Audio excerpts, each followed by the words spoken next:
디지몬 세계관 내에는 인간이 진화해 탄생한 특수 디지몬들이 존재하기도 하는데요. 그 디지몬들의 이름은 바이오 디지몬이라고 하며 이 바이오 디지몬으로 진화할 수 있는 특수한 인간들은 현재 3명밖에 밝혀지지 않았다고 합니다. 하여 이번 시간에는 이 바이오 디지몬으로 진화할 수 있는 능력을 가진 3명의 특수한 인간들에 대해 한번 중점적으로 얘기해보도록 하겠습니다. 먼저 바이오 디지몬은 티베이 디지몬 세이버즈에서만 유일히 등장했던 요소입니다. 작중에선 장태수 박사가 주인공 일행들을 막기 위해 디지털 월드 내에서 원하는 디지몬의 데이터를 추출한 후 이후 인간과 추출한 디지몬의 데이터를 융합시켜 결국 융합에 이용된 디지몬으로 진화할 수 있는 3명의 강한 인간들을 탄생시켰는데요.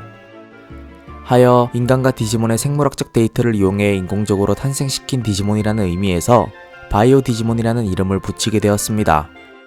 작중 설명에 의하면 이렇게 인간과 디지몬의 데이터가 융합되어 탄생한 바이오 디지몬은 디지털 월드 내에 이미 존재하는 원종 디지몬들보다 스피드나 파워가 훨씬 뛰어나다고 합니다. 참고로 인간이 바이오 디지몬으로 진화하는 방식은 몸에서 뿜어져 나오는 디지소울을 디지아이씨에 주입 후 디지아이씨에서 뿜어져 나오는 힘을 이용해 인간이 자신의 몸을 디지몬으로 진화시킨다고 합니다. 더하여 바이오 디지몬으로 진화한 인간이 전투에서 패배하게 될 경우엔 융합된 디지몬의 데이터가 인간의 몸에서 디지타마의 형태로 분리된다고 하네요. 그럼 본격적으로 현재까지 바이오 디지몬으로 진화할 수 있는 능력을 가졌다고 알려진 3명의 강한 인간들에 대해 한번 얘기해보도록 하겠습니다. 먼저 3명의 강한 인간으로 구성된 팀에서 리더 역을 맡고 있는 카일입니다. 작중에선 최고는 못지않게 성급하고 생각 없고 주먹질을 좋아하는 전투강적인 모습을 보여줬으며 인간일 때는 디지몬 세계관 최강이라 불리는 최고누와 1대1 박빙으로 싸울 만큼 비범한 신체 능력을 가지고 있습니다. 등장 초반의 카일은 썬더버드몬의 데이터만을 보유하고 있었습니다. 하여 최고누 일행과 싸울 땐 썬더버드몬의 데이터를 이용해 바이오 썬더버드몬으로 진화해 전투에 임했는데요. 그래도 비범한 신체 능력을 자랑하는 인간 카일과 아머체인 썬더버드몬의 데이터가 융합된 탓인지 바이오 썬더버드몬은 완전체인 주인공 디지몬들을 상대로 압도적인 모습을 보여줬습니다. 허나 주인공 디지몬들이 궁극체로 진화하게 되자 바이오 썬더버드몬은 샤인그레이몬에게 패배하게 되고 이후 최고누에게 원한이 쌓인 카일은 장태수에게 다크드라몬의 데이터를 공급받아 바이오 다크드라몬으로 진화 후 다시 샤인그레이몬과 최고누에게 정면 승부를 겁니다. 하지만 궁극체인 다크드라몬의 힘을 얻었어도 지오그레이 소드를 가진 샤인그레이몬에게 패배하게 되고 이후 카일의 몸에서 다크드라몬의 데이터가 디지타마로 추출되자 카일은 평범한 인간으로서의 삶을 다시 살게 됩니다. 다음으론 강화인간 팀 내에서 히로인 포지션 및 책략가 역도 맡고 있는 나나미입니다. 작중에선 토마와 대치되게 천재적인 두뇌를 이용해 전략을 세우고 건우 일행의 작전을 미리 예측하는 모습을 보여줬으며 똑똑한 머리에 대한 자부심 탓인지 평소엔 평범한 사람들을 쉽게 깔보거나 자신을 이해할 수 있는 건 같은 천재뿐이고 세상 만사가 자신에게 너무 시시하다고 버릇처럼 말합니다. 또한 인간일 때의 전투력은 복싱 기술을 겸비해 싸우는 가오몬을 압도할 정도로 상당한데요. 등장 초반의 나나미는 아머체인 백사몬의 데이터만을 가지고 있었기에 전투 시엔 바이오 백사몬으로 진화해 싸움에 임했습니다. 더하여 카일과 마찬가지로 성숙기로도 취급받는 원종 백사몬과는 달리 바이오 백사몬은 완전체로 진화한 주인공 디지몬들을 상대로 상처 하나 없이 압도하는 모습을 보여줬는데요. 허나 바이오 백사몬 역시 궁극체로 진화한 미라주 가오가몬에게 패배하게 되어 이후 장태수 박사에게 궁극체인 로토스몬의 데이터를 주입받아 바이오 로토스몬으로 진화 후 토마의 미라주 가오가몬과 정면 승부를 하게 됩니다. 하지만 주인공 버프를 받은 미라주 가오가몬에게 처참히 패배한 후 로터스몬의 데이터가 몸에서 추출돼버리고 마는데요.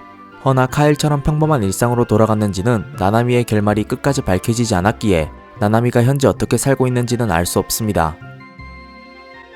마지막으로 세 번째는 강화인간팀 내에서 덩치역을 맡고 있는 이안입니다. 무섭게 생긴 외모와는 다르게 성격은 상당히 다정하고 매사 무덤덤한 모습을 보여줬으며 습관적으로 자신의 생각을 입 밖으로 내뱉는 행동을 취하면서 바보 같은 모습도 종종 보여줬습니다. 또한 자신의 형제들을 부양하고자 돈을 많이 주는 장태수의 바이오 디지몬 실험에 참여했다는 점에서 단지 재미를 위해서 바이오 디지몬 실험에 참여했던 나나미와 카일과는 다르게 인간적인 면모를 잘 드러내줬던 매력적인 악당캐였습니다. 등장 초반의 이안은 아머체이자 성숙기로도 취급받는 스테고몬의 데이터만을 가지고 있었기에 전투 시엔 스테고몬의 데이터를 이용해 바이오 스테고몬으로 진화 후 본격적으로 싸움에 임했습니다. 당연히 바이오 스테고몬은 타 바이오 디지몬들처럼 완전체인 주인공 디지몬들을 상대로 압도적인 모습을 보여줬지만 역시나 타 바이오 디지몬들처럼 궁극체로 진화한 로제몬에게 패배하게 되어 이후 이하는 장태수에게 궁극체인 스피노몬의 데이터를 주입받아 로제몬과 1대1 리벤지 매치를 펼치게 됩니다. 하지만 이번에도 역시 주인공 버프를 받은 로제몬을 이기지 못하고 바이오 스피노몬은 패배하게 되며 결국 스피노몬의 데이터가 몸에서 추출돼버리고 평범한 인간의 몸만 남은 이하는 눈물을 흘리는 모습을 마지막으로 나나미처럼 끝까지 근황이 밝혀지지 못한 채 세이버즈 내에서 퇴장하고 맙니다.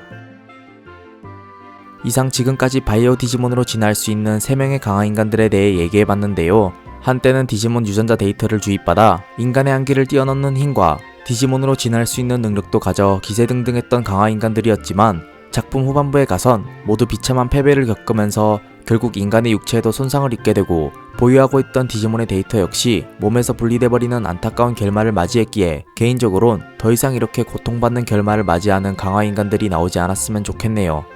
또한 바이오 디지몬 제작 기술을 유일하게 알고 있던 장태수 박사가 자멸했기에 저 역시 앞으로는 강화 인간이 애니에 다시 등장할 일이 없을 거라고 생각하지만 만약 공식이 세이버즈 2기를 염두에 두고 있다면 또다시 바이오 디지몬으로 진화할 수 있는 새로운 강화 인간들을 세이버즈 2기에서 재등장시키지 않을까 하는 생각이 듭니다.